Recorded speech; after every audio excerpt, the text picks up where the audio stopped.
J'espère que vous allez bien. Bienvenue dans ce nouveau podcast Business. Nous continuons avec les talents et aujourd'hui nous allons voir la gestion financière. Comment gérer les finances de son business selon le cœur de Dieu. Déjà, avant toute chose, moi, c'est Dieu le fondateur du business. Le business appartient à Dieu. C'est comme ça que je marche.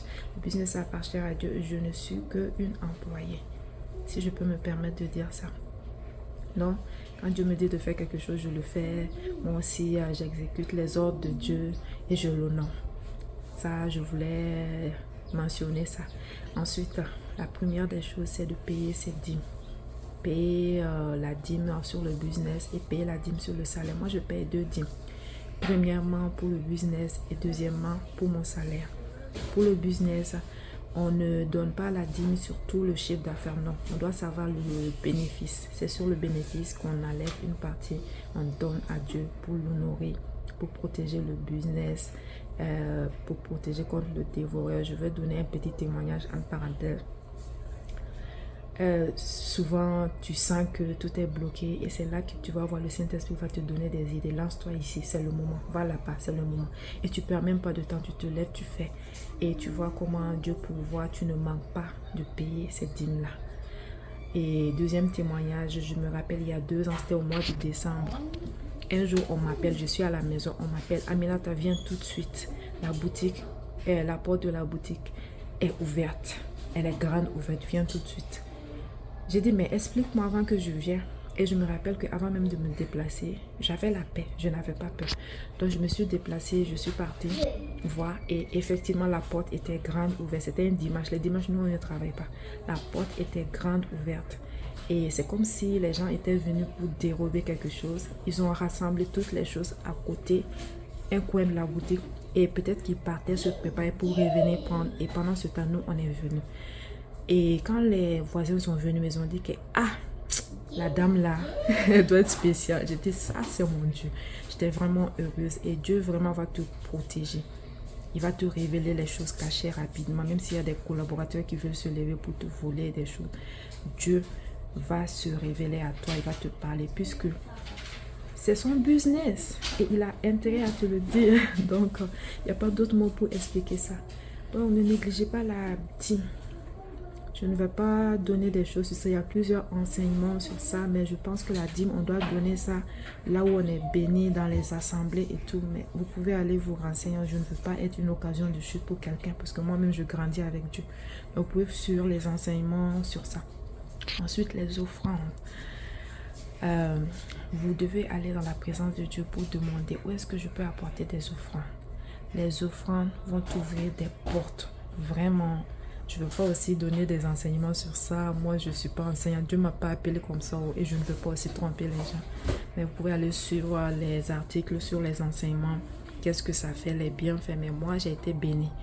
Donc, et moi, dans mon cas, ce sont les veuves et les orphelins. Souvent les serviteurs de Dieu. C'est là qu'on apporte nos offrandes et on les dépose là-bas. Donc, vous pouvez toujours aller dans la présence de Dieu pour lui demander où est-ce que je dois apporter ma dîme, où est-ce que je dois apporter mes offrandes. C'est très important. Et surtout pour ceux-là qui veulent aller expansion, on appelle ça expansion, aller ouvrir d'autres points de dépôt, par exemple, aller conquérir d'autres pays. C'est très très important. Tu vas dans la présence de Dieu et si Dieu te dit de donner aux veuves, aux orphelins. Donc chaque mois, tu vas prévoir un budget pour ça. C'est comme ça que les portes vont s'ouvrir devant toi. Nous sommes enfants de Dieu. J'espère que c'est comme ça se dit. Ensuite, la troisième chose, établir un budget. Vous devez avoir un cahier de charges. Connaître vos charges, connaître vos dépenses, connaître vos rentrées d'argent et noter tout. Moi, si on me réveille à 3 heures du matin, on me demande, Aminata, quel est ton budget mensuel? Je vais te le dire. Si on me réveille toujours à 3 heures du matin, on me demande, Aminata, tu as eu quelle somme, quel chiffre d'affaires le 21 février 2021? Je vais te sortir ça puisque tout est là. On peut retracer tout. Tout est là. C'est important. Ensuite, vous devez payer vos charges, vos impôts, les employés, le local et tout. Les employés se lèvent chaque matin pour venir travailler. C'est pour le business. Ils ne viennent pas en retard, ils ne s'absentent pas. Même quand ils sont malades, il y a certains qui sont fidèles, ils se lèvent. Et il y a d'autres aussi qui prennent le business comme si c'était pour eux. Donc, vous devez aussi les encourager en les payant avant le 1er février. Ne retardez pas les paiements, honnêtement. Je vois souvent payer des salaires le 20, le 10 et tout. J'ai dit, mais c'est pour quel mois? C'est pour l'autre mois. J'ai dit, mais comment Dieu va vous bénir dans ça? La personne se lève chaque jour pendant 2 mois. Et tu ne peux pas payer la personne avant le 5 du mois. Vraiment, faisons des efforts des fois. C'est comme ça que Dieu va nous bénir. Ce n'est pas bien parce que tu fais souffrir le cœur de quelqu'un, tu fais souffrir quelqu'un, tu l'empêches de payer ses dépenses. Peut-être c'est un père de famille, c'est une mère de famille. Ses enfants sont là, ils n'ont pas à manger, leur scolarité, c'est pas payé et tout. Et comment tu peux avancer dans cette situation-là? Le bailleur aussi, si le bailleur te chasse, moi je me demande où est-ce que tu vas aller t'asseoir avec tes clients pour vendre tes produits ou bien tes services. Donc fais tout pour payer le bailleur. Moi, je suis en plein dans ça actuellement. Je suis mal à l'aise de payer les gens le 1er. Je fais tout pour solder les dépenses. Au plus tard, le 30 du mois, le dernier jour du mois, le 20, je commence et je paye. Parce que des fois, je préfère me priver moi-même. Je préfère me priver. Mais c'est important pour moi de régler ce côté-là le plus rapidement possible. Et les impôts. Souvent ici, quand je veux payer des choses, les gens me disent non, je préfère qu'on paye cash. Genre pour ne pas qu'on retrace l'argent, pour ne pas que les impôts voient, pour ne pas payer d'impôts. C'est un esprit de pauvreté. Je m'excuse de dire ça, mais c'est un esprit de pauvreté. Puisque l'État utilise pas, bon, en Occident, l'État utilise ses impôts pour faire les routes, pour offrir des soins gratuitement, pour faire ci, pour faire ça. Et si toi, tu caches, tu ne contribues pas à ça, mais tu consommes les soins gratuits, tu consommes les médicaments gratuits, tu roules avec ta voiture sur les véhicules, tu prends les allocations des enfants et tu refuses de payer, Dieu ne va pas te bénir et il ne sera pas content. Tu vas attrister son cœur. Je m'excuse, mais ça doit sortir comme ça doit sortir. Donne l'argent que tu as reçu, donne la somme exacte et paye l'impôt comme il se doit. C'est très important. Ensuite, ne pas emprunter. Sauf si Dieu te le dit, tu es sûr que ça vient de Dieu. Mais ne rentrez pas dans ce cycle de toujours courir pour aller emprunter. Nous avons un grand Dieu. Présente tes besoins à Dieu. L'or et l'argent l'appartiennent. Il va toujours pouvoir, il va t'envoyer des clients, il va faire. Mais c'est toi, à chaque fois, tu vas emprunter. Dans Deutéronome 28, il est écrit, tu n'emprunteras pas. Au contraire, c'est toi qui vas prêter de l'argent aux gens. Mais si tu ne n'écoutes pas Dieu, si tu vas toujours emprunter, ça sera chaud. Tu vas te retrouver dans un cycle de problèmes, de stress et tout. Tu ne pourras pas dormir alors que Dieu ne t'a pas envoyé.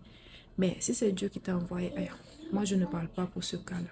Et pour la même occasion aussi, ne va pas emprunter, ne va pas donner ta marchandise à crédit. Jamais. Les gens disent que non, nous sommes en Afrique. Si je ne fais pas ça, je ne pourrai pas vendre. Non. Ça, c'est du doute de Dieu. Tu as douté du grand Dieu que nous avons. Dieu va toujours t'envoyer des clients. Sois strict dans le business, agis d'une manière professionnelle et ne donne jamais tes produits à crédit. Jamais de la vie.